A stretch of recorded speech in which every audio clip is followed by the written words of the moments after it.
வீட்டுக்குள்ளே வந்தவர் அப்படியே பார்க்குறார். வீடு மாட மாளிகை கூட கோபுரமாக எங்கே பார்த்தாலும் வைரம் வைடூரியம் மின்னுது. எல்லா பக்கமும் செல்வ செழிப்பாக இருக்குது. ஆகா, இப்படி ஒரு இடமா நல்ல இடமா தான் இருக்குது போ அப்படின்னு வர்றார். அப்படியே வந்து வீடு முழுக்க ஒரு பார்வை பார்க்குறார். அவர் கண்ணில் வந்து ஒரு போதை, அதான் தூர்த்த வேடம்னு சொல்லியிருக்கிறனால ஒரு போதை, ஒரு பேராசைக்காரன், ஒரு வஞ்ச புன்னகை அப்படின்னு எல்லா இதுலேயும் அவரை பார்க்க பார்க்க சே என்ன இந்த ஆள் இப்படி இருக்கிறான் அப்படின்னு தோன்ற அளவுக்கு தான் சிவபெருமான் அந்த வேடத்தை போட்டிருக்கிறார். நேராக வர்றார். இயற்பகையார் அப்படியே வீட்டில் அந்த மாடி பெரிய அந்த இதில் அரண்மனை மாதிரி இருக்கிற வீட்டுக்குள்ளே உட்காந்து ஏதோ ஒரு வியாபார நுணுக்கமாக வேலை பார்த்துட்டு இருக்கிறார். நேராக போனதுமே அங்கே ஒரு ஆசனத்தில் உட்கார்றார். கால் மேலே கால் போட்டுருக்காரு. மேலங்கேலையும் பார்க்குறார். இவர் பார்த்தார், எந்திரிச்சு இயற்பகையாரை எந்திரிச்சு பார்த்தார்.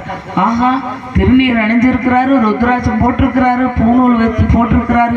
இவரல்லவா சிவபக்தனாக இருக்க முடியும், ஒரு மெய்யன்பர் அல்லவா. அதாவது மெய்யன்பர்னா சிவபெருமானுக்கு உண்மையான அன்புக்கு செலுத்தக்கூடியவர்களே மெய்யன்பர் அப்படின்னு சொல்லுவாங்க. அப்போ இயற்பகையார் நினைக்கிறார், இவர் உண்மையான மெய்யன்பர் போலும் இல்லையே, என் தந்தையை போல இவர் அல்லவா அப்படின்னு ஓடி வந்து அவருக்கு பாத நமஸ்காரம் பண்ணி பாத பூஜை பண்ணி அவரா அப்படியே பண்ணாத சேட்டையெல்லாம் பண்ணுறாரு. அப்படியே உள்ளே பார்க்குறாரு. அப்போ ஒருத்தர் வந்து நம்ம வீட்டுக்குள்ளே ஒருத்தர் பார்க்குறாருன்னா ஏன் அடிக்கடி உள்ளே பார்க்குறான்னு நினைப்போம். திருட வந்துட்டானோ அப்படின்னு பயப்படுவோம். இவர் அதே தொனியில் தான் இருக்கார். அப்படியே மேலே பார்க்குறார், கீழே பார்க்குறாரு, சுற்றியும் பார்க்குறாரு. இவரை கண்ணுக்கு கண்ணு பார்த்து பேச மாட்டேங்கிறாரு. யார்? நம்ம சிவபெருமான், எம்பெருமான். இயற்பகையார் வந்து ஆனாலும் திருநீர் பூசியிருக்கார், ருத்ராட்சம் கண்டிகை போட்டிருக்கிறாரு, சிவப்பழமாக தோற்றமளிக்கிறாரு. இப்படியாப்பட்டவனை வணங்குறதே நம்மளுக்கு பெருமையாயிட்டேன்னு நினச்சி, சிவனடியாக ஆயிட்டேன்னு நினச்சி பாத பூஜை செஞ்சு உபசரணைகள் பண்ணி இருக்கையில் அமர்த்தி மறுபடியும் கை கட்டி வாய்ப்பொத்தி அடியேன் ஏதாவது இன்னும் ஏதாவது செய்ய வேண்டுமா அப்படின்னு பணிவோட கேட்குறாரு.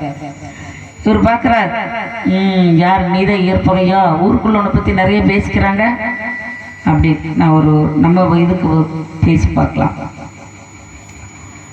உன்னை பற்றி நிறைய யார் கேட்டாலும் இயற்பகை நாயனார் சொல்கிறாங்க, நீதான் அவனா அப்படிங்கிறார். ஒரு வீட்டுக்குள்ள ஒரு ராஜா மாதிரி இருக்கிற ஒரு வணிகன் பக்கத்தில் வந்து நின்றுட்டு நீதான் அவனான்னு கேட்டால் எப்படி இருக்கும்? இந்திரியா மேலே எந்த யார் வீட்டுக்குள்ள வந்து யார் கேட்குறான்னு கேட்போமா? ஆனால் இயற்பகையார் அப்படி கேட்கல. ஆம் சுவாமி, அடியனை அப்படித்தான் எல்லாரும் அழைக்கிறார்கள் அப்படிங்கிறார். சரி, கேட்டதில் கொடுத்துருவியாமே, எதையும் மறுப்பே சொல்ல மாட்டேயாமே.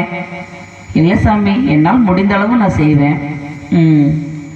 அடியாருக்கு மட்டும்தான் செய்வியா இல்லை எல்லாருக்கும் செய்வியா? எல்லாருக்கும் செய்வேன் சாமி. ஆனால் அடியாருன்னா தட்டாமல் நான் கண்டிப்பாக செஞ்சிருவேன். கிடைக்காத ஒரு பொருளாக இருந்தால் அது எப்படியாப்பட்ட பொருளாக இருந்தாலும், இயற்கைக்கு மாறுபட்டதாக முரண்பாடுபட்டதாக இருந்தாலும் அதை அடியான் செய்து முடிக்க பிரயத்தனப்படுவேன் சாமி. நானும் உன்னிடம் ஒன்று கேட்கத்தான் வந்தேன். கேளுங்கள் சுவாமி, அடியேன் காத்திருக்கிறேன் அப்படிங்கிறார். கேட்கட்டுமா? ஏங்க, அவர் என்ன கேட்குறாருன்னு இவருக்கு தெரியாது. ஆனால் நம்மகிட்ட பூடகமாக பேசுகிறார். கேட்கட்டுமா? எங்கே ஒருத்தரையும் காணவில்லை. அப்படியே சிவபெருமான் துணையை நினச்சி பாருங்க கொஞ்சம். அப்படியே எங்கே ஒருத்தரையும் காணவில்லை. அடாடா, இன்னமோ போல் இருக்கிறது அப்படி இப்படின்னு எல்லாம் பண்ணிட்டு கொஞ்சம், அதாவது ஒரு 20 வயசு பையனுக்கு ஒரு முறுக்கமாக இருக்கிற குழந்தைக்கு எப்படி இருப்பாங்களோ அந்த மாதிரி இன்னும் கொஞ்சம் எக்ஸ்ட்ரா குவாலிஃபைடுன்னு சொல்ல மாதிரி இருக்கிறார். இவருக்கா பொருட்களை இருந்தாலும் அந்த உருவத்துக்காக அவர் மரியாதை கொடுத்து சொல்லும் சாமி என்ன பண்ணணும் அப்படின்னு கேட்குறாரு. இல்லை, உங்கள் வீட்டில் ஒருத்தருமே இல்லையா? நீ மட்டும்தான் இருக்கிறியா? உன் அரண்மனையில் எங்கே சேடி பெண்கள் இல்லை, வேலையாட்கள் இல்லை, பணியார்கள் இல்லை, நீ மட்டும் தனிக்க? இல்லை சாமி, எல்லாரும் இருக்கிறார்கள், அவர்கள் பணியை செய்து கொண்டிருக்கிறார்கள். அப்படியா? சரி, நானும் ஏதோ கேட்கலாம் என்று வந்தேன். கேட்கட்டுமாங்கிறார். கேளுங்கள் சாமி. தட்டாமல் செய்வியா? கண்டிப்பாக செய்கிறேன் சாமி. அப்புறம் மறுப்பேதும் சொல்லக்கூடாது. ஏதுடா இவன் இதை கேட்கிறானே என்று என்னை தூசிக்க கூடாது, என்னை கெட்டவனாக மாற்றக்கூடாது அப்படிங்கிறார். ஆகட்டும் சாமி, அப்படியே அப்படின்னு மெதுவாக அது வந்து பறக்க பார்க்குற. டக்குன்னு, நான் உன் மனைவியை கேட்கத்தான் வந்தேன். தட்டாமல் தருவாய் என்று சொன்னார்கள், அதனால் தான் உன் மனைவியை கேட்கிறேன். கூட எனக்கு எப்படி இருக்கும்? நம்மளா இருந்தால் என்ன பண்ணியிருப்போம் நினச்சி கூட பார்க்க முடியல. இயற்பகையரை ஒன்றுமே பேசல. ஆகட்டும் சாமி, இதோ வருகிறேன் அப்படின்ட்டு உடனே உள்ள வீட்டுக்குள்ளே போகிறார். போயிட்டு தன்னோட மனைவி அடுக்கடையில் இருக்காங்க. கணவன் மேல் அதீத அன்பு மரியாதையும் வைத்திருப்பவர் அவர். அம்மா அம்மா அம்மா இங்கே வச்சு கொடுங்கம்மா, அப்பதான் நல்லா இருக்கு. இல்ல பரவாயில்ல, சிவசிவா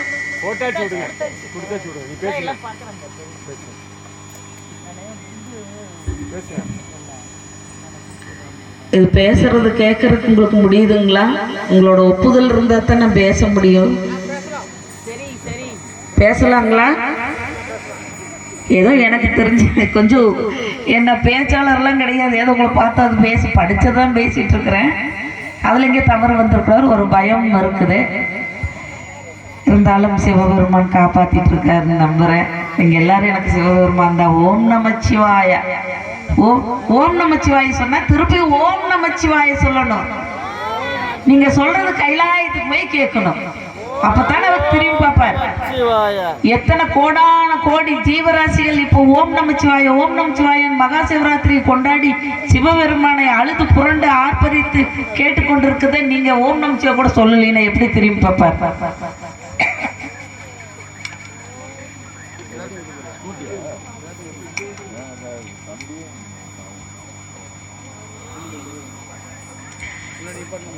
அப்புறம் கேட்குறாரு, சரி உன் மனைவியை கொடு.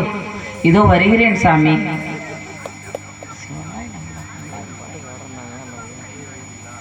உங்க நம்பர் அந்த அம்மாட்ட கொடுத்துருப்பாங்க. இந்த இல்ல இந்த வன்னீஸ்வரர் ஆலயத்தின் சார்பாகவும் பர்வதவர்த்தினித்த சமேத வன்னீஸ்வரர் சுவாமியின் திருவடிகளை வணங்கி, இந்த ஊர் மக்கள் அனைவரின் திருவடிகளை வணங்கி, இந்த மகா சிவராத்திரியில் இங்கே மேடை ஏறி இந்த மகா சிவராத்திரியை புனிதப்படுத்தி நம் பரதக்கலையை மேம்படுத்தி எல்லாரையும் தூங்க விடாமலையும் பக்தி பரவசத்திலையும் அபிநயங்களிலையும் அந்த காலத்து கல்வெட்டுகளில் இருக்கிற நடன மாதுக்களையும் கொண்டு வந்து தோற்றத்தில் கொடுத்த இந்த குழந்தைகளுக்கு உங்கள் எல்லாத்தோட ஆசீர்வாதம் கொடுங்க. ஓம் நமச்சிவாய சொல்லி அவங்களுக்கு ஆசீர்வாதம் பண்ணிருங்க. ஓம் நமச்சிவாய ஓம் நமச்சிவாய ஓம் நமச்சிவாய. சிவாயனம். திருச்சிற்றம்பலம். அரகர நம்ம பார்வதிபதியே, அரகர மகாதேவா. தென்னாடுடைய சிவனே போற்றி, எந்நாட்டவர்க்கும் இறைவா போற்றி போற்றி. சிவாயனம். உடனே அவர் தன்னோட மனைவியை சென்று, என் மதிப்பிற்குரிய அன்புக்குரிய என் எல்லாலே, நான் உன்னை அடியவருக்கு கொடுத்து விட்டேன் அப்படிங்கிறார். அந்த அம்மாவுக்கு ஒன்றும் புரியல. பார்க்குறாங்க திருப்பி திருப்பி. சுவாமி என்ன கூறுகிறீர்கள்? இல்லை, சிவனடியார் ஒருவர் வந்திருக்கிறார், அவர் உன்னை கேட்டார், இதோ தருகிறேன் என்று சொல்லிவிட்டேன், எங்கே என்னை காப்பாற்று, வா என் கூட அப்படிங்கிறார். உங்களோட கட்டளை பிரகாரமே இந்த ஜென்மமும் பொழுதும் நான் சேவையை பணிந்து இருப்பேன் அப்படின்னு சொல்லிட்டு அந்த அம்மா புருஷன் சொல்ல தட்டாம அவர் கூட வருது. இப்போ இன்னொருத்த வந்திருக்கிற வேடதாரிக்கு தன்னோட சம்சாரத்தை கொடுக்குறேன்னு சொல்லிட்டாரு. வீட்டுக்குள்ள போயிருக்கிறாரு.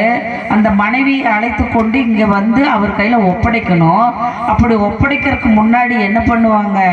கடைசியா ஒரு தடவை தன்னோட மனைவியை பார்த்துக்கலாம், ஆசிரியரை பார்த்துக்கலாம், இல்லை ஏதாவது ஒன்று பேசிக்கலாம். இன்னும் அவர்கிட்ட தானம் இவ்வளோ கொடுத்துட்டோம்னா நாளைக்கு அவருக்கு உரிமையாயிருவான். நம்மளுக்கு எப்படி நம்ம பேச முடியுமான்னு தோணுமா தோணாதா? அப்படி ஒரு அழகு தேவதை அந்த அம்மா. அவ்வளோ பதுமை, அவ்வளோ அழகு, அவ்வளோ அன்பு, பணிவு, அடக்கம், நன்னெறி, தவநெறி எல்லாமே அந்த அம்மா அந்த பெண்ணிட்ட இயற்பை நாயனார் சம்சாரத்தை கட்டுருக்கு. இவர் ஒண்ணுமே செய்யல. பெண்ணே நீ வா என்னுடன், அடியவருக்கு உன்னுடைய ஒப்படைத்து விட்டேன், வா. சரின்னு என்ன பண்ணாரு, உடனே அந்த அம்மா சரி வர்றக்கு எத்தனைக்கு, அதாவது புறப்பட வருது. அப்படி வர்ற பட்சத்தில் இவர் என்ன பண்ணாரு, விலகி நிற்கிறார். மனைவியோ மேலே தன்னோட கை விரல் கூட எப்போ உனக்கு தானமாக தர்றேன் என் சம்சாரத்தை என் பொண்டாட்டி உனக்கு கொடுக்குறேன்னு சொல்லிட்டனோ அப்போவே நீ அவருக்கு சொந்தமாயிட்ட. இனி என்னோட நகைக்கண்ணு கூட மேலே படாது, என் மூச்சு காத்து கூட படாதுன்னு விலகி நிற்கிறார். அவர் வீர சிங்கம் போல் இருக்கிறவர், போர்க்கலைகள் தெரிஞ்சவர், ஒரு படைக்கே சேனாதிபதி போல இருக்கக்கூடிய வீர ஒரு பராக்கிரம் மிக்கவர், இயற்பகை அப்படிங்கிற இயற்கைக்கே எதிரக்கூடிய வல்லமை படைத்தவர் அவர். தன்னோட மனைவி மேல ஒரு வெள நுனியோ மூச்சு காத்தோ பட்டுவிடக்கூடாது, அடியவருக்கு தானமாக கொடுக்கப்பட்ட இந்த பொருள் என்னுடையதல்ல, இவள் என்னுடையவள் அல்ல என்று விலகி நின்ற அந்த பெண்ணை முன்னே நடக்கவிட்டு பின்னே கை கட்டி வருகிறார். வந்தார், அங்க உட்கார்ந்து இருக்கிறார். அப்படியே நம்ம காமந்தக்காரனை போல வேடம் தெரித்த பிறை சூடிய பெருமான். முகம் அப்படியே பளபளன்னு இருக்குது. பார்த்தா கண்ணில் ஒரு போதை, என்னமோ ஒரு போதையில் இருக்கிற மாதிரி அந்த தோற்றம். அப்படியே கை காலெல்லாம் ஒரு மாதிரி விடன்னு அப்படியே ஒரு முறுக்கமாக ஒரு மாதிரி இனம் புரியாத அந்த ஒரு இதையே உருவாக்குறார் அவர். அப்படியே இருக்கார். அதான் பாருங்க, தன்னுடைய உமையொரு மங்கையானவள் தாயார் பார்வதி தேவிக்கும் கூட தன் கணவனின் இந்த உருவம் காமந்த ரூபம் அந்த அம்மாளுக்கு தெரியுமா அப்படிங்கிறது சந்தேகம்னு நம்மளுக்கு பெரிய புராணத்தில் சொல்லப்பட்டிருக்கு. பெரிய புராணம் சொன்னது யாருன்னா சேக்கிழார் பெருமான், அதை திரட்டினது எல்லாம். அப்போ அப்படியாப்பட்ட அந்த தாய் வர்றாங்க, பார்க்குறாங்க, முன்னாடி நிற்கிறாரு, நல்லா கடகடன்னு வளர்ந்து நிற்கிறாரு. திருநீர் நெட்டி நிறைய நீர், தோள்களிலும் மார்புகளிலும் திருநீர் பூசி அருமையாக பூணில் தரித்து ஜடாமுடிய அப்படியே கொஞ்சம் சுருட்டி வச்ச மாதிரி வச்சு பார்க்கறதுக்கு அழகாகவும் முதியவர் போலவும் தோற்றத்தோடையும் இளமையாகவும் வசீகரம் தன்மையோடவும் இருக்கிறாரு. ஆனால் அதுக்குள்ள ஒரு கபடம் இருக்குது, ஒரு கள்ளம் இருக்குது. அந்த கள்ளத்தை இந்த அம்மா புரிஞ்சுக்கிறாங்க. வந்திருப்பது இறையனார் என்று அறிந்து கொள்கிறாள் அந்த தாய். நேராக வந்தாங்க. யாரு? இயற்பகை நாயனாரோட சம்சாரம் வந்து சிவபெருமானை வலம் வந்தார்கள். வலம் வந்து அவரை நிமிர்ந்து கூட பார்க்கல, பாதத்தை பார்த்து வணங்கி விட்டு அவர் பின்னாடி பண்ணிட்டாங்க. இப்போ ஒரு பெண்ணை தாரவாத்து கொடுக்கறதுனா கையில் பிடிச்சி தண்ணியை ஊற்றி தாரவாக்கிறதுக்கு மந்திரம் சொல்லி அந்த வேத மந்திரங்களை ஒழிக்க தாரவாத்து கொடுத்தா தான் அவருக்கு சொந்தம். ஆனால் இங்கே அப்படி இல்லை. இயற்கைக்கே முரம்பான செயல்படக்கூடியவர் இயற்பகை என்பதால் இதோ தந்து விட்டேன் என்ற அந்த வாக்கு தவறாமை அப்படிங்கிறதுனால வா அவருக்கு போ, நீ போயிரு அப்படின்னு கொடுத்தனால நிமிந்து பார்க்கல தன்னோட மனைவிய. இங்க வந்து அந்த பெண்ணை வந்து தாரவாத்து கையில கொடுக்கல, சென்று விட அவரிடம். அவர் போய் சுத்தி வந்தாங்க. வந்திருக்கிறது எம்பெருமான்னு தெரிஞ்சுட்டு அந்த அம்மா மனசுக்குள்ள சிரிச்சுட்டு, என்ன நாடகம் நடத்த போகிறீரோ தெரியவில்லை எம்பெருமானே, என் ஈசா, என் அப்பா, என் தந்தையே அப்படின்னு சுத்தி வந்து வணங்கி நின்று பின்னாடி நிக்கிறாங்க. உடனே சிவபெருமான ஒரு சொல்றார், இயற்பகையே, இது மட்டும் பத்தாது சுவாமி, என்ன செய்ய வேண்டும்? நான் இவளை அழைத்து கொண்டு போனால் உன் ஊர்க்காரரும் முற்றார்களும் என்னை சும்மா விடுவார்களா? ஊர் எல்லை வரை வந்து என்னை வழி அனுப்பிவிட்டு எங்களை வழி அனுப்பி துணைக்கு வா, காவலுக்கு வா நீ அப்படிங்கிறார். அடியேன் முன்னமே இதை நான் செய்யாமல் விட்டுவிட்டேனே, அடியேன் பாவியாகி விட்டேனே, இதோ வருகிறேன் அப்படின்னு உள்ள போறார். போயிட்டு அவர் என்ன பண்றார், நல்லா பஞ்சகச்சி இறுக்கி கட்டி வேட்டி கட்டி காலுக்கு நல்லா அந்த அப்படியே வளைஞ்ச மாதிரி ஒரு செருப்பு இருக்குமே, தோல் செருப்பு, அதெல்லாம் போட்டு ரோப்பெல்லாம் வச்சு நல்லா கட்டி கையில் ஒரு குத்துவாளும் கேடையும் எடுத்துக்கிட்டு நெத்தி நிறைய திருநீர் வச்சு செவந்த கண்களோட கர்ஜிக்கும் சிங்கம் மாதிரி வர்றார். வந்து அவர் முன்னாடி நிற்கிறார். சுவாமி, நீங்கள் அடியாரே, நீங்கள் முன்னே செல்லுங்கள், நான் பின்னே வருகிறேன். உன் உற்றார் உறவினர் வந்து தடுத்தால் என்ன செய்வாய்? அவர்களை நான் பார்த்துக் கொள்கிறேன், உங்களுக்கு எந்த தீங்கும் வராமல் அடியே நான் பார்த்து கொள்கிறேன். சரி, அப்ப என்ன பண்றாரு, இவருங்களை முன்னாடி போக சொல்லி இவர் பின்னாடி வர்றாரு. இயற்பகை நாயனார் சம்சாரத்தையும் இறைவனாரையும் முன்னாடி போக சொல்லிட்டு பின்னாடி வாழும் கடையும் எடுத்துட்டு வர்றாங்க. இந்த செய்தி காட்டுத்தீ மாதிரி போயிடுச்சு. எங்க போகுது? ஊர் பூரா போயிடுச்சு. சொந்த பந்தமெல்லாம் என் பத்தினி குலப்பெண்ணை வந்து இப்படி யாராவது தானம் செய்வாங்களா? இவனுக்கு என்ன பைத்தியம் பிடிச்சிருச்சா? பொண்டாட்டி கொண்டு போய் யாராவது இது பண்ணுவாங்களான்னு ஊர் மக்களும் சரி, அந்த சொந்த சொந்த சொந்த சுற்றுவட்டம் எல்லாருமே தடி கம்பு எல்லாத்தையும் எடுத்துட்டு வாங்கடா அவனை தடுத்து நிறுத்தணும்னு வர்றாங்க. துரத்துற மாதிரி வர்றாங்க. உடனே இயற்பகையாக சொல்றாரு, யாராவது முன்னறி ஒரு அடி எடுத்து உன் பாதம் வைத்தால் உன் பாதத்திற்கு மேல் தலை இருக்காது அப்படின்னு சொல்றாரு. அதுவும் முண்டத்துக்கு மேல் தலை இருக்காது, வெட்டுப்பட்டு விழும் அப்படிங்கிறாரு. உனக்கு என்ன பித்து பிடித்து விட்டதா? பத்தினியை எடுத்து நீ தர்மப்பட்டி குல பத்தினியை எடுத்து நீ விட்டு கொடுப்பாய? நீ முதல்ல அவனை போடுங்கடா, சாத்துங்கடா. நீ யாரும் சொல்றாங்க? சிவபெருமானை எல்லாருமே குமிழி கொள்கிறார்கள். சிவபெருமான் அப்படின்னு நடுங்கிறார். ஐயோ ஐயோ பயமாக இருக்கிறதே, ஈர்ப்பகை நான் என்னை ஈர்ப்பகையாரே என்னை காப்பாற்று, எங்களை காப்பாற்று அப்படின்னு ஓடி போய் என்ன பண்ணாரு, அந்த ஈர்ப்பகையார் சம்சாரத்துக்கு பின்னாடி ஒழிச்சுக்கிறார். அந்த அம்மா பொன்முள்ள சுவாமி அஞ்சாதியர்கள் இவர்களை எல்லாம் இயற்பகையார் பார்த்து கொள்வார் அப்படின்னு சாமிக்கே தைரியம் சொல்லுது அந்த அம்மா. அப்ப அந்த அம்மா எவ்வளவு பெரிய புனிதவதியா இருக்கணும். யாருக்கு? சிவபெருமானுக்கு அஞ்சாதியர்கள், அவர்களை பார்த்து கொள்வார் இயற்பகையார் அப்படிங்கிற அந்த அம்மா. இவரும் சரி சரின்னு சிரிச்சுட்டு ஒளிஞ்சு மாதிரி ஒளிஞ்சு நிற்காம எல்லா உறவினர்களும் கத்தி கம்பு எல்லாம் எடுத்துட்டு வந்து அடிக்க வர இவர் என்ன பண்ணார், இப்போ அவங்க 2 பேர்த்த முன்னாடி விட்டு பின்னாடி வந்தவர் இப்ப பின்னாடி விட்டுட்டு இவர் முன்னோக்கி செல்கிறார். வந்த அத்தனை பேர் தலைகளை வெட்டி சாய்க்கிறார். எங்கு பார்த்தாலும் ரத்த வெள்ளம், தலைகள் உருண்டு அப்படியே பூசணிக்காய் மாதிரி வீதி பூரா கிடக்குது. அந்த ஊரே பூரா சொந்த பந்த ஊர் மக்கள் எல்லாம் மாண்டு விழுகிறார்கள். இவர்கள் நடத்தி செல்ல கொண்டு இருக்கிறார்கள். யாரைய? சிவபெருமானையும் தன்னுடைய இல்லத்தாலையும் அழைத்து கொண்டு அவர் போகிறார். அவர் சொல்றாரு, நீ இந்த கானகம் வரைக்கும் வரும். திருச்சாய்க்காடு அப்படிங்கிற அந்த ஊர் எல்லை கடந்து ஒரு பெரிய காடு வருது. அந்த காட்டுக்கு போனதுக்கு அப்புறமா தான் இங்க யாரும் வரல. ஏன்னா இருக்கிற மொத்த பேரையும் கொண்டு போட்டாரு ஒரு ஏற்பகையரார். இனி நீ போகலாம் சுவாமி, இதுக்கு மேல உங்களை வந்து யாரும் தொந்தரவு பண்ண மாட்டாங்க, இனி நீங்க தைரியமாக இவளை அழைத்து கொண்டு போகலாம் அப்படின்னு சொல்றாரு. அப்புறம் இனி நீ போகலாம். ஒரு நன்றி, ஒரு தேங்க்ஸ். இவ்வளோ பேர்த்த வெட்டி சாத்தியடா, இவருக்கும் அடிபட்டிருக்கும் இல்லையா? ஒண்ணு கூட சொல்லல. நம்மளா இருந்து எதிர்பார்ப்போம், உன் பொண்டாட்டியே தர்றையே, சரி சரி உன்னை சோதிச்சுட்டா, சரி இந்த வச்சுக்கோ, உன் பொண்டாட்டி நீயே வச்சுக்கோன்னு கொடுத்துட்டு போயிருப்போம். இல்ல அதெல்லாம் பண்ணல. சரி நீ போ, உன் வேலை முடிஞ்சது நீ போ அப்படின்னு அப்படியே ஒரு என்ன சொல்றது, ஒரு விரட்டுறார்.